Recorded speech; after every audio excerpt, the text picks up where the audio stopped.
problemas classificatórios de doenças mentais, ou problemas de saúde mental, eles passam por questões de várias áreas, desde a área médica até a área política, social, porque isso envolve uma série de outros fatores né, que passa também apenas de uma questão de saúde.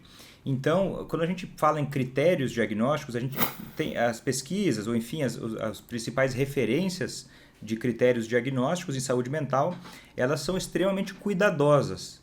Né? A principal que nós temos hoje, a mais valorizada, que tem mais autoridade, vamos dizer assim, que mais seguida, tecnicamente, hoje ainda não é perfeito, mas ainda é o DSM-5, que é o Manual Diagnóstico Estatístico de Transtornos Mentais da Associação Americana de Psiquiatria.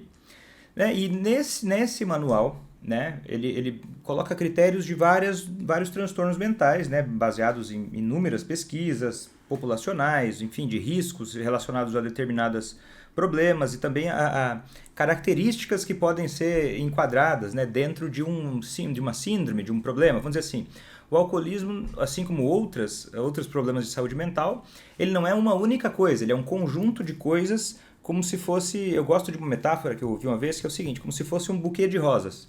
Um buquê de rosas, ele é composto de várias rosas, mas uma rosa não é obrigatória que esteja naquele buquê para ser considerado um buquê. Né? Você pode ter uma rosa a mais, uma rosa a menos, ou variar o tipo da rosa que está ali, mas continua sendo um buquê. No alcoolismo, a gente também teria que ter várias características, não uma só, para a gente pensar em alcoolismo. E o mais interessante é que nessa última edição, né, do DSM-4 para o DSM-5, houve uma mudança considerável para a gente classificar o alcoolismo. Só para deixar um pouco mais técnico, né, um pouco mais claro, um pouco mais objetivo essa explicação, alcoolismo não é um termo cientificamente aceito de uma forma completa. Vamos dizer, não é todo mundo que pensa, não é um conceito padrão. Ele é um conceito que eu utilizo relacionado a um jeito de explicar mais facilmente problemas que envolvem o álcool. Né? Quando eu falo alcoolismo, eu me refiro a isso. Mas o DSM-5, ele coloca assim que é o transtorno por uso de substâncias álcool. Né? Então, até para facilitar, eu falo alcoolismo, né? Do que toda vez falar transtorno por uso de substâncias álcool. Tem vários outros transtornos por uso de substâncias, né? Outras substâncias, várias, que a pessoa pode ter. Quando a gente fala em álcool, e a grande mudança que ocorreu do DSM-4 para o DSM-5 é que até o DSM-4 a gente tinha uma distinção entre síndrome de dependência ao álcool, né? Perceba, o nome não é mais esse, e tinha uso abusivo de álcool. Tinha uma distinção artificialmente clara. O DSM-5 conseguiu amadurecer um pouco mais nesse raciocínio e ele descreve hoje o que é mais real. Nós não temos uma distinção clara de o que é um uso abusivo de álcool para uma síndrome de dependência ao álcool. Até porque a síndrome de dependência ao álcool, que ela é aceita pela OMS desde 1977, se eu não me engano, na década de 70, ela se preocupava um pouco mais com a parte física e um pouco menos com a parte psicológica. E nós sabemos que talvez até a parte mais complicada... Né? Primeiro que a distinção entre físico e psicológico ela é muito complicada. Porque o que a gente sabe hoje é que tudo que é psicológico também é físico. Mas a gente não sabe bem como calcular ou como medir isso tão facilmente, mas tem avançado nisso.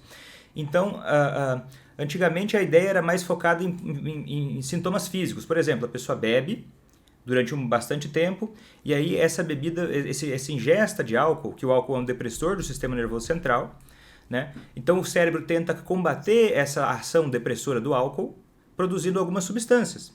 Uma delas é o glutamato.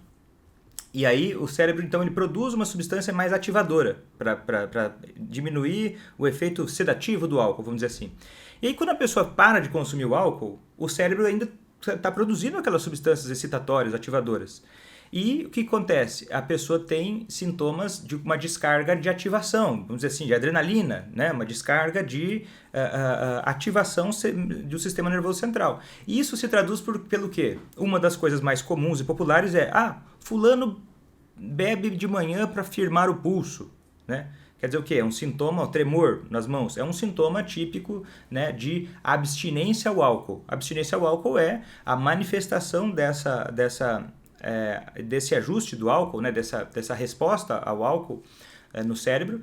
E aí, isso é uma das características relacionadas à dependência física. Então, perceba, mas existem vários outros fatores que levam a gente a pensar que uma pessoa tem problema com álcool sem precisar estar com esses sintomas de dependência física, vamos dizer assim, sintomas de abstinência, mais especificamente. Então, por isso que hoje é o transtorno por uso de substâncias álcool. Então, tem uma... o ponto de corte ele é mais sensível do que antes. Porque uma pessoa pode ter transtorno de substâncias pelo uso de álcool leve, moderado e grave. A gente percebe que 9%, em torno de 9% são graves. A imensa maioria são moderado, leve a moderado. Quer dizer o quê? É uma pessoa que bebe, mas tem prejuízos ou riscos. Né? Eu gosto de pensar nisso. Fora questões físicas, que é o quê? Abstinência, tolerância. A pessoa vai ter outros sintomas, outras características, né? Que são o seguinte, são dificuldades, por exemplo, são riscos ou prejuízos. Não só de saúde, mas riscos sei lá, a pessoa bebe e dirige. Ou a pessoa... Tem gente que fala assim, mas o alcoólatra prefere o bar do que a família.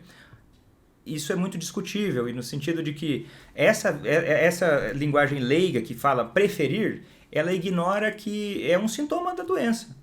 A pessoa passa tempo demais bebendo e vai perdendo coisas muito valiosas da vida, como, por exemplo, ficar com a família. Isso é um sintoma já, uma manifestação das mudanças neurobiológicas que o álcool vai promovendo, que são características dessa coisa que a gente chama de alcoolismo ou transtorno por uso de substâncias álcool, como o DSM-5 ele fala.